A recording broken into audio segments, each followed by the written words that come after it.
You're listening to Kaio Conversations, a podcast about anything and everything that matters to Chi Omegas. Welcome back to another episode of Kaio Conversations. I'm your host, Leslie Harrington, CEO of Chi Omega, and today I am joined by a Chi Omega country music star. Fans of country music probably know her best as Bells, but before she took the stage, she was Sister Kelli Schilken, initiate of Zeta Delta chapter at the University of Nebraska-Omaha. Both music and Chi Omega run in her family. Kelli got her start by singing alongside her mother and brother before hitting it big time on the country music scene. And it turns out Kelli's mom and her three aunts are all musical, and they are all Chi Omega Zeta Deltas as well. From touring with country legends to releasing powerful tracks that blend honesty and grit, Bells is taking the country music world by storm. She has over 70 million streams and views of her original music, recently signed a record deal with East Music Row Records, has over 1 million followers on social media, and has won Rocky Mountain CMA Female Vocalist of the Year. We are so honored to have you join us for a conversation today. Welcome, Kelli. Hi, thank you so much for having me. What a great intro. I know, we're going to have so much fun together. I am excited for the conversation. To start, can you take us all the way back to the beginning? When did music first become a part of your life, and when did you know it was kind of your calling professionally? Yeah, so I was born into a very musical family. Yeah. My grandma was a jazz singer, and my mom and her three sisters were in a pop vocal harmony group called Mulberry Lane. And they were signed to MCA out of LA in the 90s and had one kind of top 25 pop hit when I was just a little baby. And yeah, and then I just kind of started growing up. I was just around so much music and listening to them warm up before they went on stage and going to their shows. And that was really where I got the bug for music. And that was really where my passion for songwriting and singing and all of that started, was just being around my family. And did they encourage you, or did they feel like being in the business was a lot of pressure?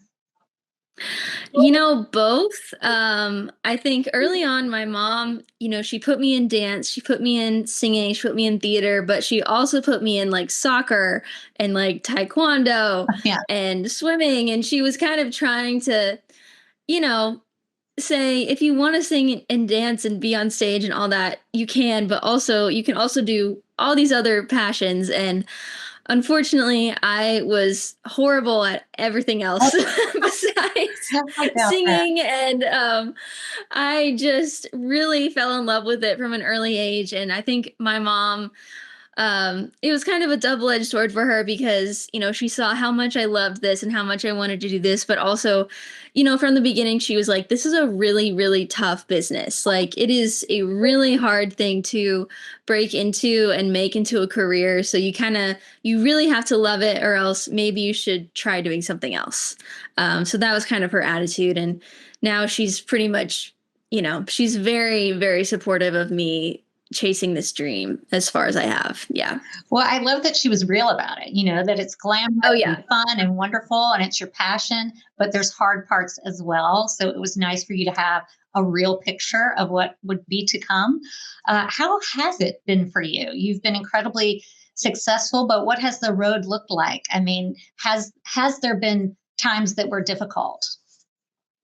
Oh, there have been many. This road for me it has been quite the journey. There's been really high highs and really low lows. Yeah. And I think what has always kept me going is just how much I love writing songs and connecting with people, and how much I just love doing this, but also just seeing the reaction of, if there's one person in the crowd that knows the words to my song, or one person online, sends a comment saying how much the song means to them, like that has really stuck with me. And it's definitely, though, been quite the journey, and you just got to keep going and pushing through those hard parts. And that's what I tell a lot of people that ask me for maybe some advice on how to, keep going through this industry. It's just, you don't see all of the lows on social media, but just know that they're there and everyone is on their own journey, and it's not always sunshine and rainbows and highlights and all these great glittering things. Like, you really have to put in a lot of hard work and dedication and really persevere through a lot of challenges that life is going to throw your way that you have really no idea what is coming. But that's also a great part of this, is because every day is so different. You have no idea, like, today could totally change my life. I have no clue, but yeah. Well, I hope it does. Just becoming closer to Chi Omega through this podcast, I feel like even when you go through things that are difficult, right, it gives a songwriter material. So the very Yes. worst day is probably a great day for establishing new material. Yeah, you really never know. And yeah, there's been an instance of that in my life. I was on a tour that was really hard for me, Oh, for a lot of different reasons, and it was just a tough time in my personal life and everything. But I got a song idea from that tour that has since ended up totally changing my life. So that, everything happens for a reason. I really believe that. And I just think we're all on our own path and journey, and you never know what's coming next, that's which great. is fun. That is Yeah. fun. Well, your lyrics feel incredibly personal to me. Where do you draw most of that inspiration from when you're writing a new song? Well, a lot of it is from my life, unfortunately. Had a lot of breakups in my life. But also some of it comes from a lot of my friends that might be going through something, and maybe that relates to something that happened to me a couple years ago, and I kind of combine those feelings, or just stories that I hear out and about, or even like just books or movies might trigger something. But it all is very cool how you can just have a spark of an idea, and then I usually just write it down in my notes app on my phone, and then have it lead to kind of a song that takes on a life of its own and kind of goes on its own journey, which is kind of the funnest part for me. I really love writing and just walking into a writing room with some talented songwriters and having no clue what you're going to make that day, and then leaving that writing session with something that you can listen to in your car over and over again is a really fun feeling. And that's really why I moved to Nashville, was to start songwriting. Yeah, and to just be around the creativity that is there. And I feel like Yeah. it sounds like what you're saying is these songs sometimes have a mind of their own. 100%. Yeah, they totally take on a life of their own. Like, I some of my favorite songs that I've ever written have really just spilled out of my brain so quickly. Like, some of my, my biggest song, I wrote that song in literally like 30 minutes. So Oh, sometimes it just feels like inspiration strikes and you're just there to capture it, and kind of you're just there to kind of bring it into this world, and then you have this awesome thing that's really fun to sing. So yeah. well, I'm so glad that you're able to recognize it when it does strike in the best way. Now that you're in Nashville, what have been the standout pinch me moments in your career so far? Can you name a few? Um, well, there is one that is definitely the biggest Yeah. one, and I can't talk about it right now, but soon it will, come to light pretty soon in the next month or so, and then you'll know exactly what I'm talking about, because that is pretty crazy. But other than that one, I got to open for Miranda Lambert a couple years ago and Mm. meet her. And that was really awesome because she was one of the people that I grew up listening to and just loving her music, loving her songwriting.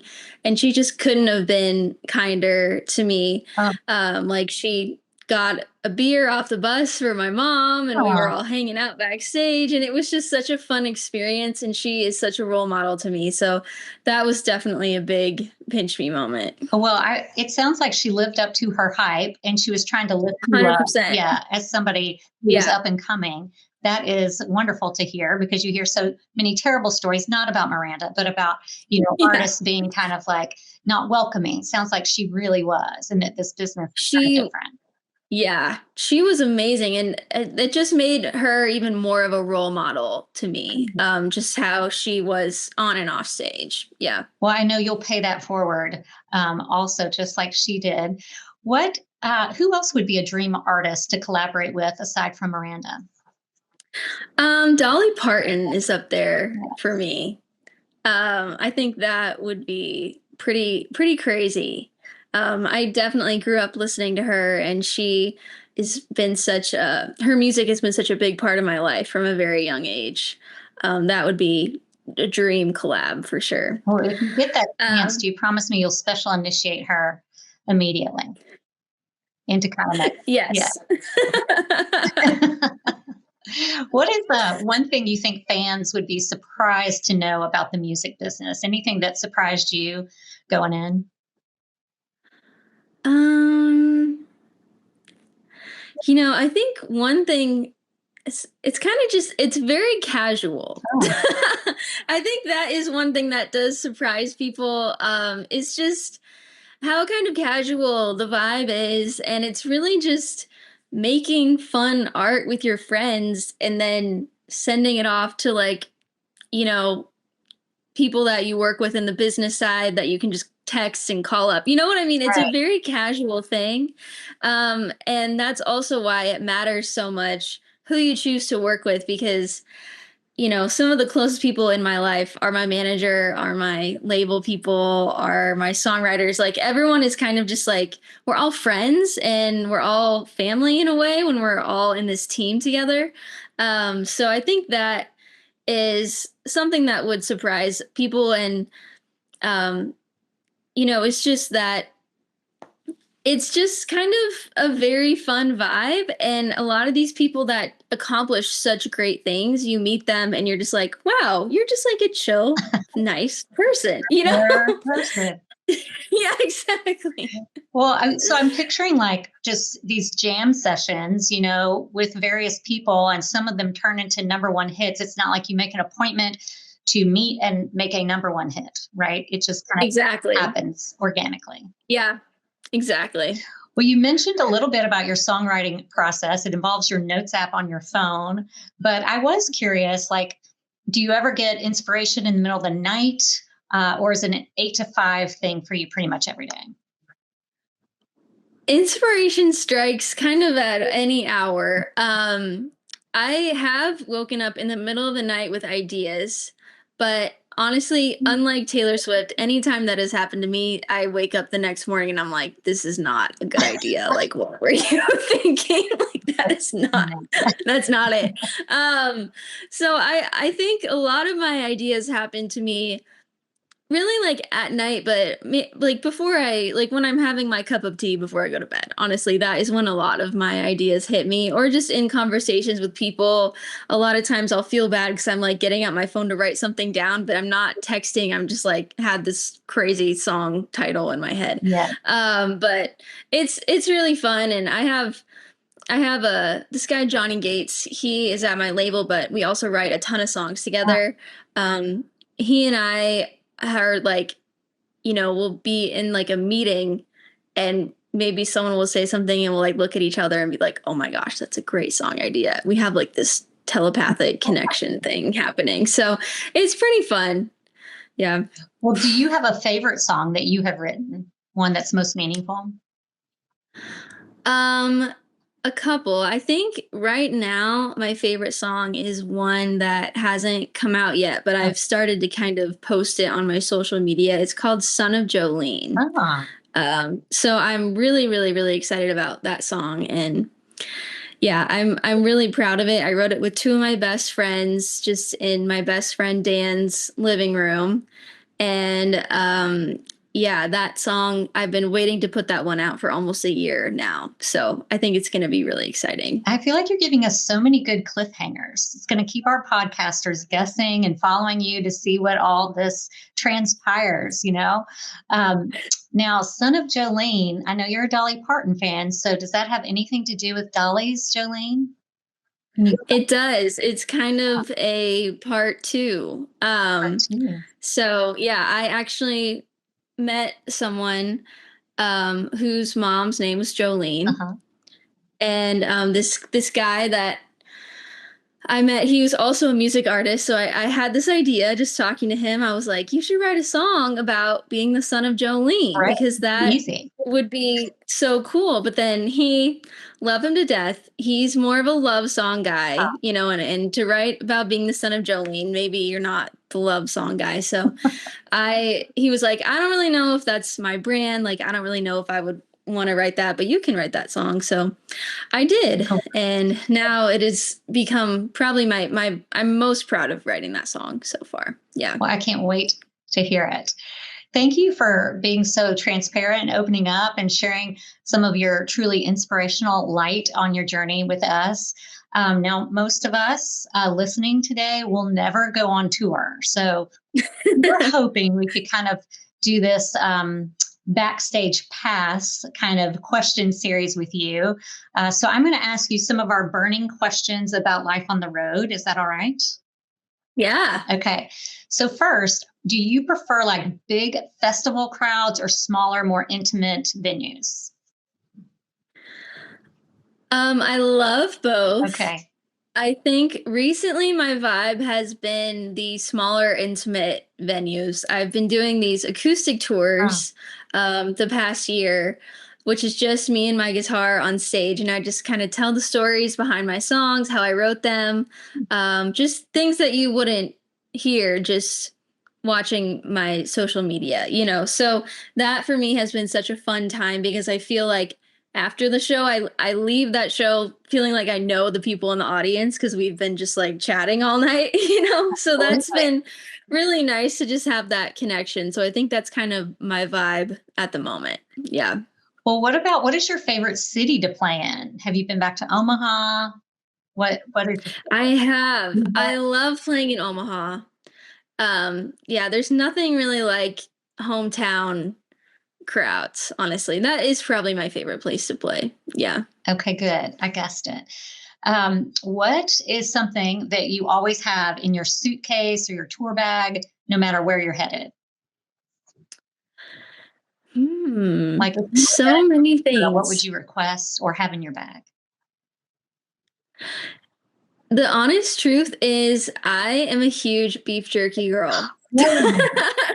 Protein, so important. Protein is filling, and sometimes, you know, when you're on the road, things happen. You can't always find lunch, stop to get lunch, running late into the show, and having a bag of beef jerky really comes in handy. That is, yeah, That's your for staple. sure. Never goes bad. So much salt in there. Could never go bad. Exactly. I love it. I Exactly. love it. What about any backstage traditions you've started with you or your band or your teammates? Yeah, there's one that actually started by my mom and my aunts that I've continued is right before we go on stage, we do like pinkies, like we go like this Oh, cute. with me and my band. And Yeah. yeah, it's just kind of like a good luck, like you got this type vibe. So yeah, that's pretty fun. I like that. Very supportive. Yes. Well, Kelli, we've reached the most important part of the podcast where we get to talk about our favorite thing, and that's Chi Omega. So, Yes. since your mom is a Chi Omega too, I'm curious, what kind of influence did she have on you when joining Chi Omega? Were you already leaning towards Chi O, or did she really influence your decision? I grew up hearing lots of great, amazing, fun stories about her time in Chi Omega, and she has a lot of friends that she met through Chi O, and all my aunts were Chi Omegas as well. So, Yeah. oh, sorry, that's my dog Oh, who's just hey sitting here. So she definitely, you know, going into recruitment, I kind of knew that was probably where I was going to end up, Okay. but I, you know, wanted to give all of all of the options a chance. But I remember on the first night of recruitment, I met this one girl in Chi Omega, and we just immediately clicked and connected. And I was just like, yeah, this is my spot, I think. You knew Yeah, that she was your people, and it's where you needed to yeah, be. 100%. Good. Yeah. Way to go, Zeta Delta. Very proud. If you were going to write a Chi Omega anthem, a Chi Omega country song, where would you start? Probably something about sisterhood. Yeah. And friendship, obviously. My And favorite groups. also, one of the coolest things about Chi Omega, being a Chi Omega, I think, is just finding other Chi Omegas in life. I actually this week found out that my next door neighbor, who actually lives on the other side of this wall, Oh, is a Chi Omega. really? Yeah, and I have known her for years, and we just found out that we are also sisters. And so that has been so fun. And there's a lot of Chi Omegas around, and it's just a nice way to connect, you know? It is. It's like they're already pre-screened for you.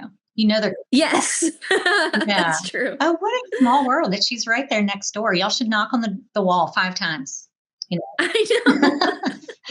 That is so awesome. Well, Kelli, thank you so much for joining us today. It's been a complete treat to get to hear your process and some of the cliffhangers that you shared. We're really proud to call you sister, and we're going to be cheering you on as you continue to shine. But before we let you go, is there anything else that you want to share with Chi Omega Nation? Any words of advice or tips? I just think keep following your dreams and keep believing in yourself. And I think if you just stick with it, great things will happen. So, yeah. That is great advice. We're going to keep it simple, and maybe we'll all hear some new music from Bells in a short time. Cannot wait. Thank you, sister. And as always, thanks to everyone for tuning in today. I hope you've enjoyed this episode, and we'll be adding Bells music to your playlist in support of our girl. And don't forget to like, follow, and subscribe to our podcast so that you never miss what's next on Chi O Conversations. Thank you.